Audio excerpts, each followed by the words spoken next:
place, a smile on every face. Children at play, time with family today. Someone fill my plate, homemade bread, I can't wait. I can't get enough, I will always stay in touch with my Bahamaland, yeah. Rare Voice introduces Bahamaland, an unlimited nationwide calling plan for only $5 a month. So call home today and connect again with Bahamaland. Home never felt so close. My Bahamaland, yeah. The opposition leader calls on government to release tax information on all members of parliament. One government MP says that information is no one's business. New information about the bidding process at the Bahamas Electricity Corporation, a review of government's travel expenses, more than 170 Haitian migrants apprehended, and an increase in the number of heart patients. We have those stories and more coming up tonight. Good evening, Bahamas. I'm Christina McNeil, and your MB12 starts right now.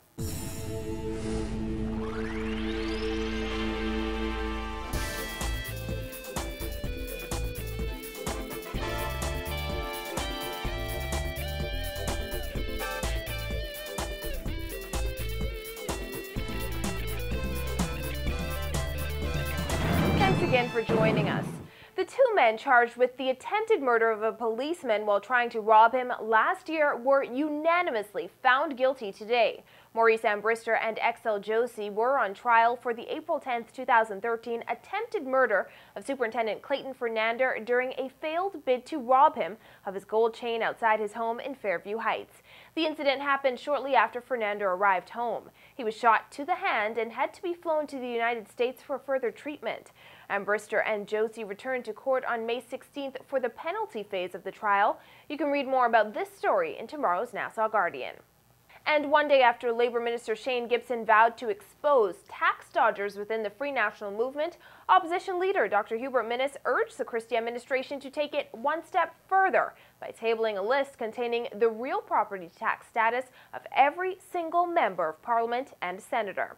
During his contribution to the mid-year budget debate in the House of Assembly today, the Killarney MP said it would be appropriate for Bahamians to be informed of the tax status of its honorable lawmakers, starting with the Prime Minister. Vonique Toot reports. As the debate heats up over that messenger Ishmael Lightbourne's tax delinquencies, opposition leader Dr. Hubert Minnis says it's only fair that Bahamians know the tax status of all of this nation's leaders. In fact, he says, why not start with Prime Minister Perry Christie and the opposition leader? We are honorable men and women in this place. And so I call on the Prime Minister to provide for the information of members of this honorable House and of the Bahamian people a list of residential real property tax status of all members, and income producing status, all members of the House of Assembly and Senate. rental properties. We can at least begin in here.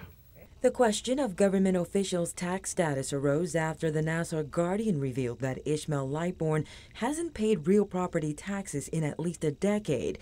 He acknowledged the hypocrisy of the situation, considering he's government's chief advocate for value-added tax and has urged Bahamians to pay their taxes to increase government revenue.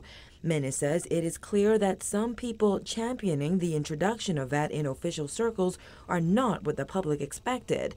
This is indeed enlightening and highlights the need for the Bahamian people to be made aware of the tax status of those who seek to lead them and to tax them.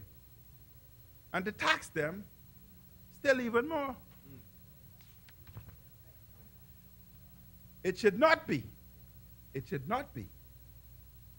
that tax cheats are sitting over us imposing new taxes even while they fail to pay their way as required by law.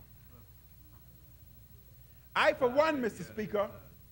Minnis says while opposition members of Parliament have no problem releasing such information, he finds appalling comments made yesterday by Labor Minister Shane Gibson. Gibson threatened to expose all F&M tax dodgers. He called us hypocrites for that.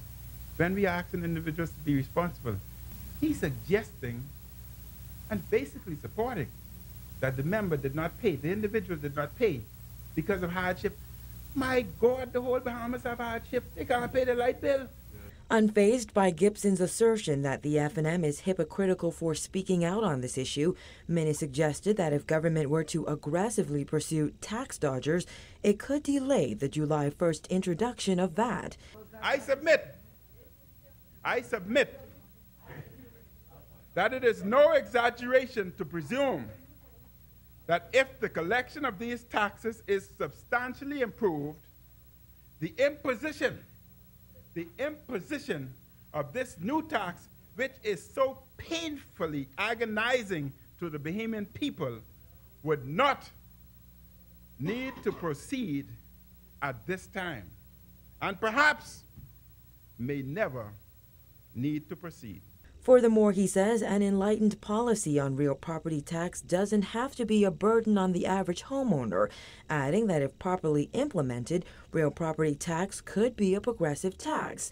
Additionally, the opposition leader suggested that instead of proceeding with a pricey revenue agency, government should insist that the Customs Department, Business License Department, and all other revenue collection agencies collect monies owed. Reporting for NB12, I'm Voinik Toot. Well, one government MP says he doesn't think the tax status of members of Parliament is anyone's business. Tall Pines MP Leslie Miller says some members may be in better financial standing than others, but when it boils down to it, that is between an individual and the person they owe. No one has the right to know what you or anyone else in this country pay or does not pay for taxes. That's between the relevant government agencies and the individual. And I don't know how it becomes a topic, but I guess some of them are in better financial position than others. But it's irrelevant to what the government needs to collect funding to enable the government to run the business of the people in a proper and forthright manner. It's irrelevant. It makes no sense to me. So I don't get into foolishness. Miller says everyone owes taxes, and despite efforts to encourage citizens to pay up, there may always be some who are not up to date. It's this, what I call foolishness, about tying VAT in to people who owe and may not owe taxes. All Bahamians, I don't care what level of life, owes taxes. The situation with regard to real property tax has been around for a long time. When I was Minister of Trade and Industry, the Honourable Minister of State for Finance then, James Smith, and I came up with a program to try to get Bahamians to pay their taxes by giving a 50% discount. Miller says the issue of who owes what is an old-age political song that is now stale. 6 days after setting sail from Haiti, the perilous journey for more than 170 migrants ended when they were captured in a joint operation in waters off northern New Providence. Royal Bahamas Defense Force officials say this latest apprehension highlights the newest trend of migrants taking more obvious routes into New Providence. Jasmine Bonmi has more in this report. Officials say they boarded the boat that was in the Nassau Harbor area around 7 o'clock this morning, and by 9 a.m. most of those migrants had been transported here to the Harbor Patrol Unit. According to Senior Lieutenant Carlin Bethel, who was the operations officer with the Royal Bahamas Defense Force, the 42 50-foot sloop was apprehended near the western entrance of Nassau Harbor. Bethel says while the majority of the migrants were from Haiti, 2 of the men were from the Dominican Republic. In this footage provided by the Royal Bahamas Defense Force, you can see the large number of migrants crammed onto the crowded vessel as it swayed back and forth on the calm seas. Defense Force officers then boarded the vessel and transported the migrants to shore during several trips on these patrol vessels. Bethel says this latest apprehension resulted from a joint operation in the area. We got reports from the police and even Basra that there was a Haitian sailing slope in the vicinity of Rose Island. We dispatched our assets who were actually conducting operations in or near that area. They detected the vessel, apprehended the vessel, and this is what we have here today.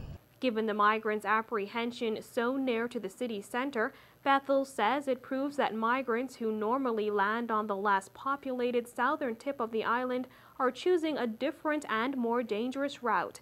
Bethel says another tactic being used by the migrants is their clothing. Our news team spotted this migrant wearing an Atlantis water sports sweater that was quickly confiscated by officers. They're being more innovative. They're taking longer routes, more dangerous routes, coming around the ocean side in the northeastern part of the country, which is what we've seen, and this is evident of that right now. We've noticed that most of the immigrants that we've apprehended, they usually come well dressed, and I think this is a part of their tactic, so that once landed, they could assimilate into the crowds easily.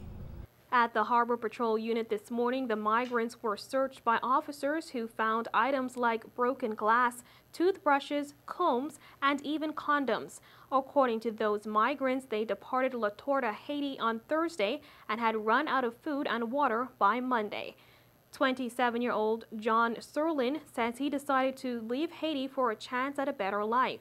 The Haitian national, who says he worked as a translator and auto mechanic in Haiti, insisted it was by chance that he boarded the boat last week.